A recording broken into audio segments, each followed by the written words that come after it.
ತರಗತಿಯಲ್ಲಿ ಓದುತ್ತಿದ್ದೇನೆ. ದುಡಿಮೆಗರ್ಮೆ ಪದ್ಯದಲ್ಲಿ ಬರುವ ನೀವು ಯಾವುದಾದರೂ ಒಂದನ್ನು ಪದಕ್ಕೆ ನಾನು ಓದುವೆನು ಮತ್ತು ಅರ್ಥ ಹೇಳುವೆನು. ನಾನು ಓದುವೆನು, ಅದರ ಅರ್ಥ ಹೇಳುತ್ತೇನೆ ಸರ್.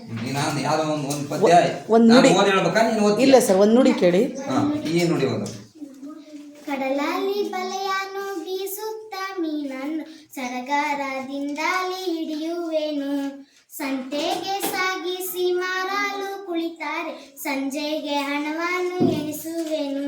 ಕಡಲಲ್ಲಿ ಅಂದರೆ ಸಮುದ್ರ, ಕೆರೆ ತಡೆಯಲ್ಲಿ ಬಲೆಯನ್ನು ಬೀಸುತ್ತಾ ಮೀನನ್ನು ಸಡಗರದಿಂದಲೇ ಹಿಡುತ್ತಾನೆ.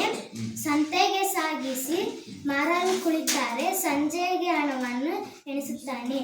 ಸಂಜೆಗೆ ಅಂದರೆ ಸೂರ್ಯ ಮುಳುಗುತ್ತಾನಲ್ಲ ಸರ್, ಅವಾಗ ಸರ್ ಸಂಜೆಗೆ ಹಣವನ್ನು ಎಣಿಸುವೆನು. ಅವನೇ ದರ್ಜಿ, ಅವನೇ ಮೀನುಗಾರ. ಚಪ್ಪಳ ಹೊಡಿರಿ. ಮಾರ್ಕೆ